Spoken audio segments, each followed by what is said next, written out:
கடைசி காலத்தில் இருக்கும் அன்பு சபையே, உங்களை பவுலாகிய நான் வாழ்த்துகிறேன். புதிய ஏற்பாட்டின் இரகசியங்களை உங்களுக்கு சொல்ல விரும்புகிறேன். ரோமர் கடைசி அதிகாரத்தை வாசிக்கும் போது பலர் அதில் அதிக பேர்கள் இருப்பதால் வாசிக்க மாட்டீர்கள். ஆனால் அதில்தான் நான் சொல்ல வந்த முக்கியமான செய்தி உள்ளது.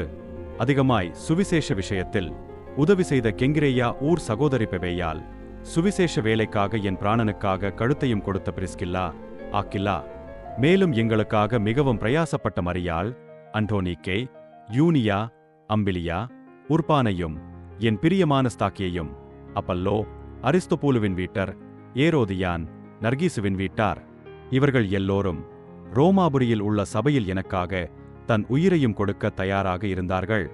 எனக்காக ஜெபித்தார்கள், விசாரித்தார்கள், உதவி செய்தார்கள், ஆறுதல் சொன்னார்கள். இன்றைய சபையே என்ன செய்கிறீர்கள்? சிலர் ஒரு தொகை கொடுத்து தாங்குகிறீர்கள். அது போதுமா? மிஷனரிகளையும் சுவிசேஷகர்களையும் ரோமாபுரி சபையைப் போல அவர்கள் பின்பாக இருந்து ஊழியம் செய்வீர்களா? அல்லது சபையின் ஆராதனை, அதன் கட்டிடம், பொருட்கள்தான் பெரியது என்று நினைத்து தேவ சித்தத்தை மறக்கப் போகிறீர்களா?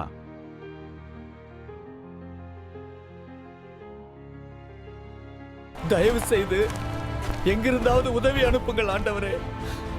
நான் தனியாக இருக்கிறேன். எனக்கு சக்தி இல்லை. நீங்கள் என்னோடு இருக்கிறீர்கள் என்று நம்புகிறேன். ஆனா இன்று நான் மிகவும் களைத்திருக்கிறேன். ஆண்டவரே, உதவி அனுப்புங்கள். நான் மிகவும் களைத்திருக்கிறேன். சகோதரர்களே, ஊழியம் செய்கிற மிஷனரிகள் மிகவும் பாடுபட்டு கொண்டிருக்கிறார்கள். அவர்களின் பாடுகளில் நீங்கள் பங்கெடுக்க முடியுமா? சிறிதாவது உதவி செய்ய முடியுமா? இப்போது எங்களுக்கு முடியாது. எங்களுக்கு பண்டிகை ஏற்பாடுகள் இருக்கின்றன, சபை நிகழ்ச்சிகள் வரப்போகின்றன. அதனால் உதவி செய்ய இயலாது. அப்படியானால் சபையில் அறிவித்து அவர்களுக்காக ஜெபிக்க சொல்ல முடியுமா? உதவி வருவதற்காக ஜெபம் கூட போதும். சாரி, இப்ப முடியாது. எங்களுக்கே வேலை நிறைய இருக்கு. இதுக்கெல்லாம் டைம் கிடையாது. அந்த மிஷனரி அவர்கள் போய்விட்டார்கள். ரொம்ப சோர்ந்து பலவீனமா தான் இருந்தார்கள். என்ன நடந்ததுன்னு நமக்கு முழுசா தெரியவில்லை. திரும்ப வர முடியாது போலன்னு தான் சொல்லிக்கிட்டு இருக்கு. நிகழ்ச்சிகள் நிறைய, பண்டிகைகள் தாராளம்.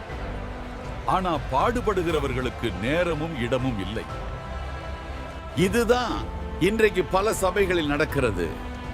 ஊழியம் வெளியில் பாடுபடுகிறது, ஆனா சபை உள்ள பிஸியாக இருக்கிறது. அந்த மிஷனரி அவர்கள் போய்விட்டார்கள் போல. ரொம்ப சோர்ந்து பலவீனமாக தான் இருந்தார்கள். என்ன நடந்ததென்று நமக்கு முழுசா தெரியவில்லை. இது ஆண்டவர் தேடும் சபை இல்லை.